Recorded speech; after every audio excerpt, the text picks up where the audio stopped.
বিসমিল্লাহির রহমানির রহিম। সম্মানিত বিনিয়োগকারী ভাই বোনেরা, আসসালামু আলাইকুম। শুভ অপরাহ্ন। আজ 2 এপ্রিল রোজ মঙ্গলবার। আজকে আমি আপনাদের সাথে আপনাদের অনুরোধের স্টক নিয়ে সংক্ষিপ্ত পরিসরে আলোচনা করার জন্য হাজির হয়েছি। আশা করি আপনারা সকলেই শারীরিকভাবে সুস্থ আছেন এবং ভালো আছেন। যারা প্রথমবারের মতো আমাকে শুনছেন তাদেরকে আন্তরিকভাবে ধন্যবাদ এবং কৃতজ্ঞতা। একই সঙ্গে আপনাদেরকে বিনীতভাবে অনুরোধ করব অবশ্যই আমার চ্যানেলটি সাবস্ক্রাইব করবেন এবং আপনাদের অনুরোধের কোনো স্টক থাকলে সেটি কমেন্টসে লিখে আমাকে জানাবেন। আমি অবশ্যই সেই স্টক নিয়ে আপনাদের সাথে কথা বলবো। এছাড়াও যারা প্রতিনিয়ত আমাকে শোনেন তাদেরকেও আন্তরিক ধন্যবাদ এবং কৃতজ্ঞতা প্রকাশ করছি। একই সঙ্গে আপনাদের যদি কোনো অনুরোধের স্টক থাকে অবশ্যই আপনারা সেটি লিখে আমাকে জানাবেন। আমি আপনাদের সঙ্গে সেই স্টক নিয়ে কথা বলবো। আজকে ঈদের তৃতীয় দিন। আশা করি আপনারা সকলেই ঈদের যে আনন্দ সেটি সবার সঙ্গে ভাগাভাগি করছেন। আজকে আপনারা আমার হোয়াটসঅ্যাপ গ্রুপে এবং কমেন্টসের যে স্টকগুলো সম্পর্কে জানতে চেয়েছেন সেখান থেকে আমি 6টি স্টক খুব সংক্ষিপ্ত পরিসরে আপনাদের সাথে আলোচনা করব এবং এই স্টকগুলো আপনাদের অনুরোধের স্টক এবং আমার চ্যানেলে এই স্টকগুলো এর আগেও আমি একাধিকবার আলোচনা করেছি। তারপরেও বর্তমান কি অবস্থা সেটি আপনাদেরকে জানানোর জন্য আমি সংক্ষিপ্ত পরিসরে আলোচনাটি করব। তো সকলেই শুরু থেকে শেষ পর্যন্ত আজকের আলোচনাটি শুনবেন। প্রথমেই আমি AOL অর্থাৎ associate oxygen limited fuel and power সেক্টরের এই জেড ক্যাটাগরির স্টকটি নিয়ে আপনাদের সাথে আলোচনা করব। আপনারা দেখতে পাচ্ছেন যে AOL কিন্তু 16 টাকার যে সাপোর্ট জোনটি রয়েছে সেখানে রিসপেক্ট করেই আমি বলবো যে এখানে সে রয়েছে এবং এটা খুব ভালো একটি সাপোর্ট জোন। এখান থেকে স্টকটির ডাউন ট্রেন্ডের যাওয়ার যে পসিবিলিটি সেটি কিন্তু খুবই কম এবং এখান থেকে যদি সে ডাউন ট্রেন্ড ক্রিয়েট করে তবে সেটিও 15 টাকা 80 পয়সা থেকে শুরু করে 15 টাকা 60 পয়সা এই লেভেলের ডাউন ট্রেন্ডটি শেয়ারটি ক্রিয়েট করবে এবং এই শেয়ারটির যে পাবলিক হোল্ডিং 6,34,00,000 শেয়ার রয়েছে পাবলিকের কাছে, সেই শেয়ার সংখ্যা অনুযায়ী শেয়ারটির কিন্তু ভলিউমটা নেই। আপনারা দেখেছেন মার্কেট যেদিন ক্লোজ হয় সেদিন শুধুমাত্র 99,000 ভলিউম কিন্তু ক্রিয়েট করে, বাট এই স্টকটি যে অ্যাভারেজ ভলিউম রয়েছে প্রায় 8 লক্ষর কাছাকাছি, সেই ভলিউমটা গেইন করা স্টকটির জন্য খুবই ইম্পর্টেন্ট এবং ক্যাটাগরি যে চেঞ্জ সেটিও যদি নিউজ চলে আসে সেটিও এই স্টকটির জন্য খুবই ভালো হবে। স্টকটির এখন পর্যন্ত যে ধরনের মুভমেন্ট আমরা দেখেছিলাম 52 সপ্তাহে যে লোটি ছিল 10 টাকা 50 পয়সা এবং সেখান থেকে স্টকটি কিন্তু হাই ক্রিয়েট করেছিল 20 টাকা 20 পয়সা এবং সেখান থেকে একটি কারেকশন জোন শেষ করে স্টকটি একটা আপ ট্রেন্ডে যাওয়ার জন্য প্রস্তুতি নিচ্ছে এবং এই ছোট যে স্টকগুলো নিয়ে আজকে কথা বলে স্টকগুলো আসলে আপ ট্রেন্ডে গেলে কিন্তু পাগলা ঘোড়ার মতো ছুটতে থাকবে এবং প্রাইস অ্যাকশনটা খুবই ভালোভাবেই করবে। এই স্টকটির যে বাধাটি রয়েছে 18 টাকার, সেই বাধাটি সাকসেসফুলি ব্রেকআউট করতে হবে। আপনারা দেখতে পাচ্ছেন যে 4 মার্চের যে ভলিউম এবং তার যে প্রাইস অ্যাকশন সেই মুভমেন্টে আমরা দেখেছিলাম স্টকটির প্রাইস অ্যাকশন হয়েছিল, বাট পরবর্তীতে তার ভলিউমটা গেইন করতে পারেনি, একেবারে ড্রাই ভলিউম এবং প্রাইস অ্যাকশনটা সেভাবে মুভমেন্টে আসেনি। এখানে এই অ্যাসোসিয়েট অক্সিজেন লিমিটেডের প্রাইস অ্যাকশনের ক্ষেত্রে 18 টাকার উপরে ক্লোজ দিতে হবে এবং সেটি যদি সে দিতে পারে তাহলে আমরা 20 টাকা এই লেভেলে আবার স্টকটিকে দেখতে পারবো। আর সাপোর্ট জোনের কথা সেটি তো আগেই বললাম, 15 টাকা 80 পয়সা থেকে 15 টাকা 60 পয়সা এই লেভেলে স্টকটি একটা ভালো সাপোর্ট জোন রয়েছে। হিস্টোগ্রামের বার, MACD, মুভিং অ্যাভারেজ সবকিছু মিলিয়ে শেয়ারটি এই মুহূর্তে সেল সিনারিওতে রয়েছে। আর RSIটাও দেখতে পাচ্ছেন 47.64তে অবস্থান করছে। RSIটাও অনেক বাড়ার জায়গা রয়েছে। আশা করি মার্কেটের যে মুভমেন্ট আমরা সামনে দেখতে পাবো সেই মুভমেন্টে AOL ভালো প্রাইস অ্যাকশন করবে।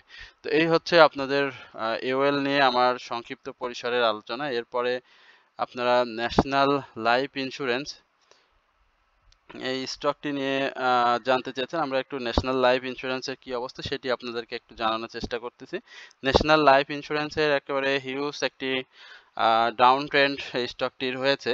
স্টকটির হাই আমরা দেখেছি 132 টাকা। আপনাদেরকে একটু লাইফ সার্কেলে একটু এই জায়গাতে আমরা একটু নিয়ে আসি। এখানে দেখতে পাচ্ছেন যে 130 টাকা 129 টাকা এই লেভেলে স্টকটি ছিল, বাট স্টকটি পরবর্তী সময়ে নভেম্বর নভেম্বর মাসে আমরা এই জায়গায় স্টকটিকে দেখেছিলাম প্রাইস অ্যাকশনে।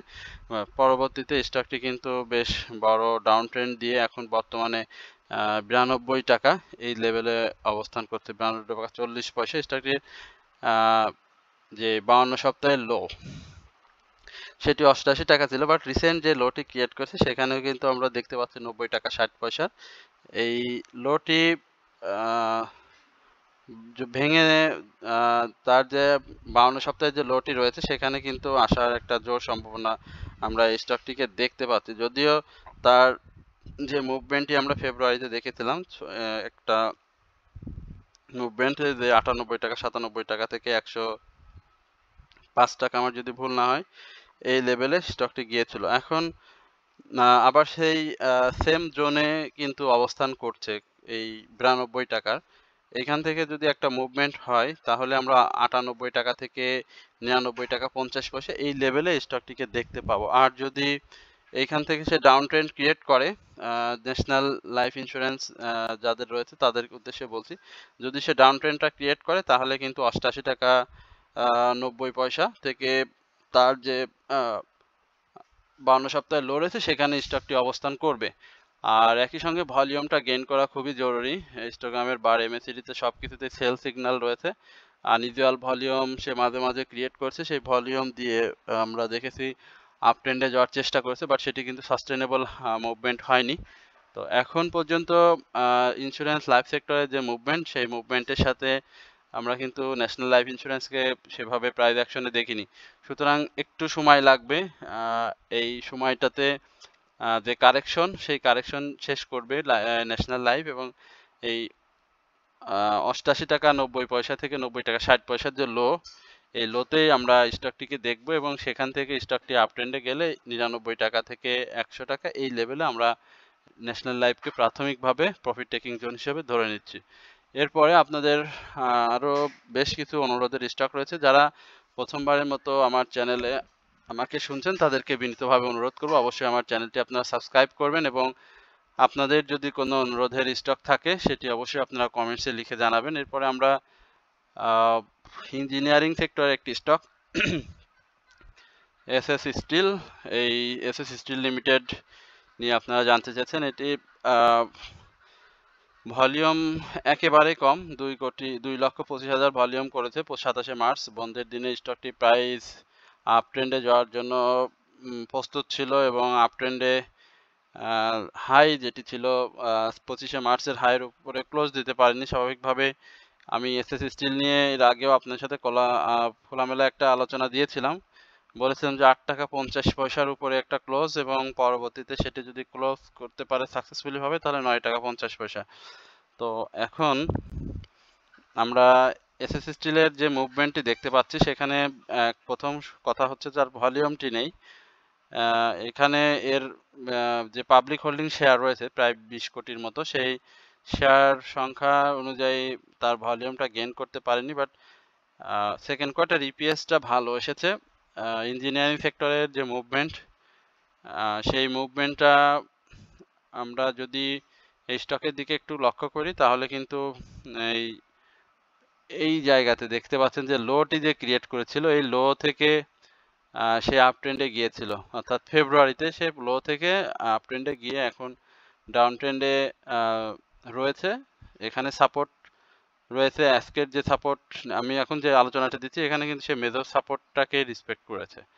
এই সাপোর্টটা খুবই ভালো এই এসএস স্টিলের জন্য। 8 টাকা 10 পয়সা থেকে 7 টাকা 90 পয়সার এই লেভেলের যে সাপোর্ট, এই সাপোর্টগুলো শেয়ারটির জন্য খুব ভালো এবং শক্ত সাপোর্ট জোন। প্রাথমিকভাবে 8 টাকা 50 পয়সার উপরে ক্লোজ দিতে হবে। ভাই আমার কাছে জানতে চাচ্ছেন, বা যারা যে সমস্ত ভাই বোনেরা আমার কাছে জানতে চাচ্ছেন, আমি বলি 8 টাকা 50 উপরে ক্লোজ দিতে হবে, এবং সেটা যদি সাকসেসফুলি দিয়ে ভলিউমটা গেইন করতে পারে তাহলে স্টকটি 9 টাকা 50 পয়সা এবং পরবর্তীতে 10 টাকা এই লেভেলে আমরা দেখব। আর হিস্টোগ্রামের বার, এমএসিডি, মুভিং এভারেজ সব কিছুতেই সেল সিগন্যাল রয়েছে স্পষ্ট, এবং আরএসআইটা আপ ট্রেন্ডে যাওয়ার চেষ্টা করছে। তো এই আরএসআইটা মূলত একটা পজিটিভ সাইন এই মুহূর্তে আমরা দেখতে পাচ্ছি যে আপ ট্রেন্ডে যাওয়ার জন্য। এখন দেখা যাক তার ভলিউম যেটি হয়েছে সেই ভলিউমটাকে কন্টিনিউয়াস বা গ্র্যাজুয়ালি বৃদ্ধি করতে পারে কিনা সেটার উপরে ডিপেন্ড করে আপনারা আর এসএস স্টিলে বিনিয়োগে আসবেন।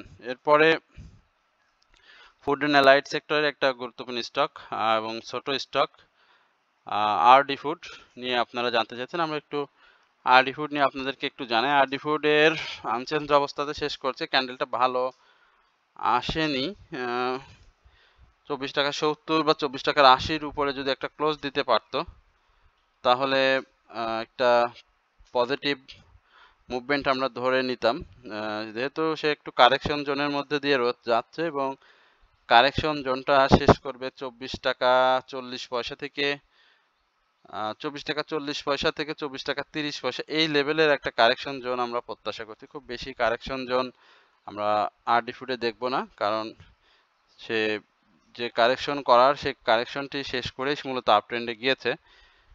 আর পাবলিক হোল্ডিং ভালো, 3,91,00,000 শেয়ার, ন্যাব যথেষ্ট পরিমাণে ভালো, সেকেন্ড কোয়ার্টার ইপিএসটাও ভালো এসেছে, 52 সপ্তাহের হাইটাও ভালো ছিল। এখন যে জায়গায় অবস্থান করছে এখান থেকে স্টকটি আসলে আপ ট্রেন্ডে যাওয়ার জন্যই মূলত তার এই উত্থান, এবং প্রাথমিকভাবে 26 টাকা 50 পয়সা থেকে 27 টাকা এই লেভেলে একটা ক্লোজ দিতে পারলেই আমরা 30 টাকা এই লেভেলে স্টকটিকে দেখতে পাবো। এবং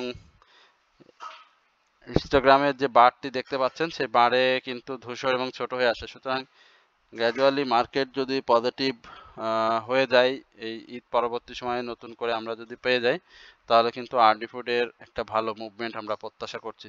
তো যাদের কাছে রয়েছে এখন অপেক্ষার তো বিকল্প নেই, আর মাত্র 3-4টা দিন তারপরে আমরা আবার মার্কেটে ফিরে যাব, সেই সময় আমরা অবশ্যই আরডি ফুডকে একটা ভালো প্রাইস অ্যাকশনে পেয়ে যাব। তো সকলে ভালোভাবে আরডি ফুডের যারা বিনিয়োগে রয়েছেন তাদেরকে বলবো যে অপেক্ষা করার জন্য। এরপরে বিডি থাই, এই স্টকটি নিয়েও আপনারা জানতে চাচ্ছেন, আমরা একটু বিডি থাইয়ের কি অবস্থা দেখি। বিডি থাই দেখতে পাচ্ছি সাইডওয়েজ মুভমেন্ট দিয়ে রয়েছে, 5,95,000 ভলিউম করেছিল। থাই অ্যালুমিনিয়াম, এটিও ইঞ্জিনিয়ারিং সেক্টরের একটি স্টক।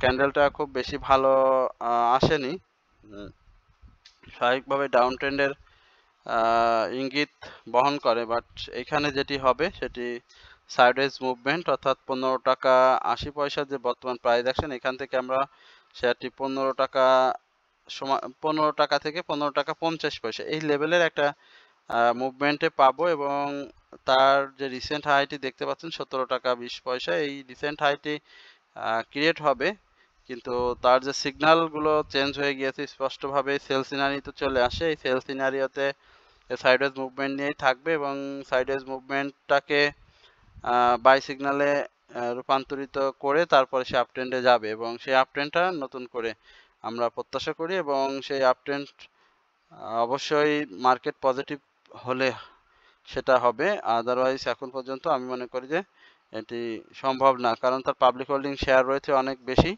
প্রায় 8 কোটির মতো শেয়ার, সেখানে 15 টাকা 50 পয়সা থেকে 15 টাকা এই লেভেলে কারেকশন জোন শেষ করে অবশ্যই মুভমেন্টে আসবে। এবং এখন যদি কেউ এন্ট্রি জোন হিসাবে শেয়ারটি চিন্তা করেন, তাহলে আমি বলবো যে আরেকটু অপেক্ষা করার জন্য, সেক্ষেত্রে 15 টাকা 30 পয়সা থেকে 15 টাকা 50 পয়সা এই লেভেলে আপনি এন্ট্রি নিলে আপনার জন্য খুব ভালো হবে, আর সেক্ষেত্রে তখন আপনাকে স্টপ লস নেওয়ার কোনো প্রশ্ন আসবে না, এবং আপনি ছোট ছোট যদি দুই একটি মুভমেন্ট 50 পয়সা 70 পয়সা বা 20 পয়সা 3-4 মুভমেন্ট পেয়ে যান, তখন আপনি সেখান থেকে প্রফিট টেক করে বের হয়ে আসতে পারবেন। আর শেয়ারটিতে এই মুহূর্তে সেল সিনারি রয়েছে। এই হচ্ছে বিডি থাই অ্যালুমিনিয়াম নিয়ে আমার সংক্ষিপ্ত পরিসর আলোচনা। এরপরে S Alam cold stores limited, এটি নিয়ে একটু জানতে চাইছেন আপনারা, আমরা একটু দেখি। অপ্রতিরোধ্যভাবে ছুটে চলা এস আলম, আমরা এস আলমের যে অবস্থা এখন দেখতে পাচ্ছি, এটা তো বাই জোনে নাই এখন এই মুহূর্তে। এস আলম কোল্ড স্টিলস লিমিটেডের যে ইঞ্জিনিয়ারিং সেক্টরের স্টকটি এখন বাই জোনে নেই, এখানে স্বাভাবিকভাবেই আরএসআইটা রিস্কি জোনে রয়েছে, তো এই রিস্কি জোনে কেউ বাই করুক সেটি আমি বলবো না করার জন্য, যদিও সে গত দিনের হাইয়ের উপর যদি একটি ক্লোজ দিতে পারত, তাহলে শেয়ারটি আবারও কারেকশন জোনে আসার চেষ্টা করত। দীর্ঘমেয়াদে যে স্টকটি আপনারা দেখেছেন যে 9 টাকা 10 পয়সা থেকে শুরু করে একেবারে আপ ট্রেন্ড 33 টাকা 30 পয়সায় অবস্থান করছে, এখন কিন্তু স্টকটির একটি কারেকশন জোন খুব প্রয়োজন। এখানে গত দিনে আপনারা দেখেছেন যে এই জায়গায় যে কারেকশন জোনটা ছিল, এই জায়গায় কারেকশন জোনটা সেম কিন্তু এইখানেও সে ক্রিয়েট করেছে। এখন এইখানে ক্রিয়েট করে আবারও কি সে আপ ট্রেন্ডে যাবে কিনা সেটা আপনাদেরকে আগে লক্ষ্য রাখতে হবে। যদি সে আপ ট্রেন্ডে চলে যায়, তখন আমি বলবো যে আরএসআই দিকে না তাকিয়ে রিস্ক নেওয়ার যদি প্রবণতা থাকে তাহলে আপনারা এন্ট্রিতে যাবেন, আর যদি সে ধরনের কোনো কিছু না থাকে তাহলে আমি বলবো যে আপনাকে অপেক্ষা করতে হবে কারেকশন জোন আসার পর্যন্ত, কারণ এখানে অনেক গেমলিং হওয়ার সম্ভাবনা রয়েছে। অনেকেই গেমলিং এর যদি হয়ে যান, মানে শিকার হয়ে যান, তাহলে কিন্তু প্রফিটের থেকে ক্ষতির সম্মুখীনটা অনেক বেশি হবেন। তো এই হচ্ছে মূলত S Alam cold roll storage steel limited নিয়ে আমার সংক্ষিপ্ত পরিসরের যে কথা সেটি আপনাদেরকে জানালাম।